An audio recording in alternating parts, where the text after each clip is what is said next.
नमस्कार, मैं हूं Amod Shrivastava. Amazing thought, amazing message, amazing information की दिशा में आज एक कदम और आगे। आज के इस कहानी का शीर्षक है कि दही के कटोरे की व्यवस्था। दही के कटोरे की व्यवस्था। यदि आपको ये मेरा वीडियो पसंद हो तो लाइक करें, शेयर करें और लाल बटन दबाकर सब्सक्राइब अवश्य करें। साथ ही बेल आइकन दबाना बिल्कुल ना भूलें। जब एक शख्स लगभग 45 वर्ष के थे तब उनकी पत्नी का स्वर्गवास हो गया।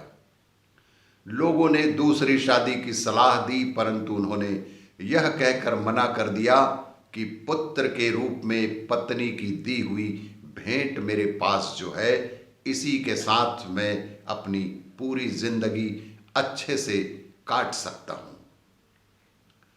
पुत्र जब वयस्क हुआ तो पूरा कारोबार पुत्र के हवाले कर दिया।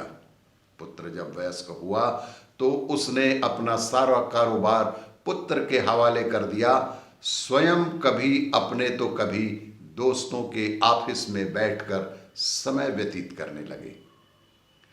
पुत्र की शादी के बाद वह और अधिक निश्चिंत हो गए। पूरा घर बहू को ही सुपुर्द कर दिया। पुत्र की शादी के लगभग एक वर्ष बाद दोपहर में खाना खा रहे थे। पुत्र भी लंच करने ऑफिस से आ गया था और हाथ मुंह धोकर खाना खाने की तैयारी वह भी कर ही रहा था कि अचानक उसे जो बात सुनाई दी वह उसके दिमाग में बेहद गंभीर घर ही कर गई कि उसने सुना कि पिताजी ने बहू से खाने के साथ दही मांगा और बहू ने जवाब दिया कि आज घर में दही नहीं है। खाना खाकर पिताजी ऑफिस चले गए। बहू ने कहा कि घर में आज दही नहीं है, तो पिताजी ने बिना दही के ही खाना खाया और सीधा ऑफिस चले गए। थोड़ी देर बाद पुत्र अपनी पत्नी के साथ खाना खाने बैठा। खाने में प्याला भरा हुआ दही भी था। खाने में एक भरा हुआ कटोरा, दही से भरा हुआ कटोरा भी था। पुत्र ने कोई भी प्रतिक्रिया नहीं दी और खाना खाकर स्वयं भी तत्काल ही ऑफिस चला गया।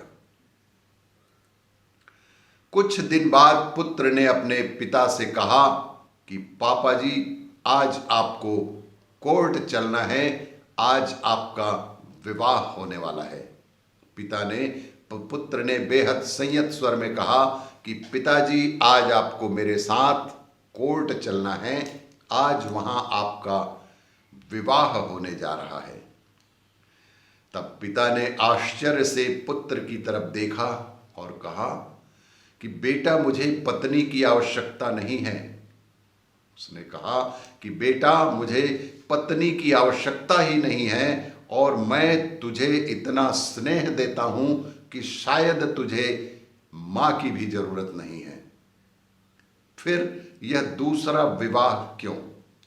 क्योंकि ना मुझे पत्नी की आवश्यकता है और ना तुम्हें मां की जरूरत है, तो फिर यह दूसरा विवाह क्यों? तब पुत्र ने बेहद संयत स्वर में कहा कि पिताजी, ना तो मैं अपने लिए मां ला रहा हूं और ना आपके लिए पत्नी ला रहा हूं। मैं तो केवल आपके लिए एक कटोरे दही का इंतजाम कर रहा हूं और कल से मैं किराए के मकान में आपकी बहू के साथ अलग रहूंगा तथा आपके ऑफिस में एक कर्मचारी की तरह वेतन लूंगा, ताकि आपकी बहू को दही की कीमत का पता चल सके। और भी इसी तरह की जानकारियों के लिए देखते रहिए मेरा वीडियो। लाइक करें, शेयर करें और सब्सक्राइब अवश्य करें। धन्यवाद।